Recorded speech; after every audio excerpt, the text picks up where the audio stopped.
আর হাসিনা সরকার যে বারবার চিল্লায় বলতেছিল যে বাচ্চাদেরকে ব্যবহার করা হচ্ছে, এখন আমার জায়গা থেকে আমার মনে হচ্ছে যে আসলেই হয়তো আমাদেরকে ব্যবহার করা হয়েছিল।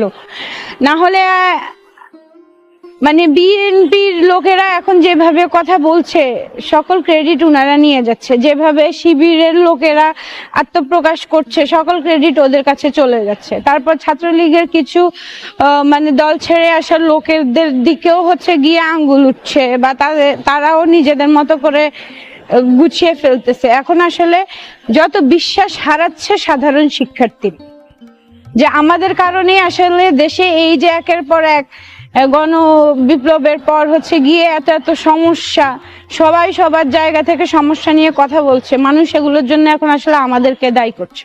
আমরা যারা কোনো দলের সাথে যুক্ত না, আমাদের উপরেই আঙ্গুলটা সবার আগে উঠছে। কে কি দল করবে সেটা তার ব্যক্তিগত বিষয়, আর সেটা তাদের গণতান্ত্রিক অধিকার, কিন্তু সাধারণ শিক্ষার্থী হিসেবে আমরা বলবো, আর কেউ আরো যে দলগুলো আছে এরা ক্যাম্পাসে আসতে না আসতেই আমাদেরকে হুমকি ধমকি দিচ্ছে, বিভিন্ন ট্যাগ দিচ্ছে। আসলে এরা সবাই একই ক্যারেক্টারের লোক, এরা ক্ষমতা পেলে আমাদেরকে শোষণ করবে, এটা আমরা বুঝি। এজন্যই আমরা চাই যে আমাদের ক্যাম্পাসে কোনো দলীয় ছাত্র শিক্ষক কর্মকর্তা কর্মচারীর রাজনীতি থাকবে না, কারণ আমাদের সাধারণ শিক্ষার্থীদের পরিচয় থাকবে। আমরা সাধারণ শিক্ষার্থী, আমরা এখানে পড়াশোনা করতে এসেছি। নেতৃত্ব চর্চার জন্য আমাদেরকে কেন দলের কাণ্ডারি হতে হবে? আমাদের ডাকসু আছে, ডাকসু নির্বাচনের মাধ্যমে আমরা ক্যাম্পাস পলিটিক্স করব, ছাত্র রাজনীতিটা করব। পরবর্তীতে ক্যাম্পাস ছেড়ে দিলে যেই দলকে আমি ভালোবাসি সেই দলে গিয়ে আমি ঢুকবো, এটা স্বাভাবিক। এটা হলে 48 বছরের কোনো ছাত্র নেতাও আসলে ছাত্র সংগঠনে থাকতে পারবে না।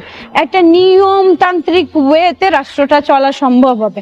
আর আমাদের শিক্ষকদের ক্ষেত্রে, শিক্ষকদের রং যদি এত বেশি হয়, ছাত্রদের ভাগাভাগি হতে তো সময় লাগে না।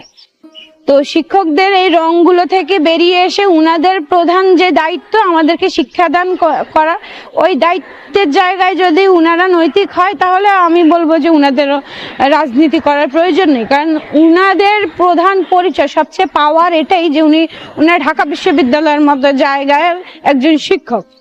তো এখানে আসলে দল কেন করতে হবে সেটা আমি আজও পর্যন্ত কেউ আমাকে যথোপযুক্ত উত্তর দিতে পারে। ফ্যামিলি ব্যাকগ্রাউন্ড নিয়ে আসলে যে কথাগুলো হচ্ছে এগুলো শুনে আমি হাসি, এছাড়া কিছুই করার নেই। আমি গত কিছুদিন ধরে খেয়াল করছি যে আমার পোশাক আশাক নিয়ে অনেক কথাবার্তা হচ্ছে। আমি শিবির করি, আমি দেখতে বুড়ো হয়ে গেছি, কেন এখনো আমি পড়াশোনা করছি, আমি আদু ভাই। তো আমি বলবো যে আমি একজন মেয়ে শিক্ষার্থী, আর মেয়েরা যখন মা হয় শারীরিক পরিবর্তন ঘটে, এটা স্বাভাবিক। আমি এটা নিয়ে প্রাউড ফিল করি যে আমি মা হয়ে এখনো যুদ্ধ করছি আমার পড়াশোনা নিয়ে, আমার ক্যারিয়ার নিয়ে। এটার জন্য যে বিবেকবান লোক সে আমার জন্য দোয়াই করবে। আর ওই যে মানে একটা মেয়ে সে বোরখা পরলে তাকে বুড়ি দেখা যায়, তাকে মহিলা বানিয়ে দেওয়া হয়, তো এটাও একটা সমস্যা। আবার একটা মেয়ে স্লিভলেস ব্লাউজ পরলে তার পর্দা করা উচিত, তাকে বেশ্যার মতো দেখা যায়, এটা নিয়েও পুরুষের সমস্যা সবকিছুতেই থাকবে, কিন্তু নারীদেরকে আর দাবায় রাখা সম্ভব হবে না। আমি আমার ধর্মীয় জায়গা থেকে হিজাব মেনটেন করি। আমি মা হয়ে গিয়েছি, তাই আমার শারীরিক পরিবর্তন ঘটেছে, এটা আমার এটা আমার ব্যক্তিগত ইস্যু। এটা নিয়ে রাষ্ট্র কথা বলার অধিকার রাখে না। যারা কথা বলবে বা ব্যাড কমেন্টও যদি করে, আর সেটা যদি আমার খারাপ লাগে, আমি সেটা নিয়ে সাইবার ক্রাইমে মামলা করব। আমার কথা সোজা, আমি কাউকে খুশি করার জন্য বেঁচে নেই, কাউকে খুশি করার জন্য আমি কথাও বলি না। আমি কোনো দল করি না যে কোনো দলের মানুষ আমার পিছনে আছে বা তাদেরকে আমার খুশি করতে হবে। আমি সাধারণ শিক্ষার্থী, সাধারণ নাগরিক, আমি আমার মতো করে চলবো।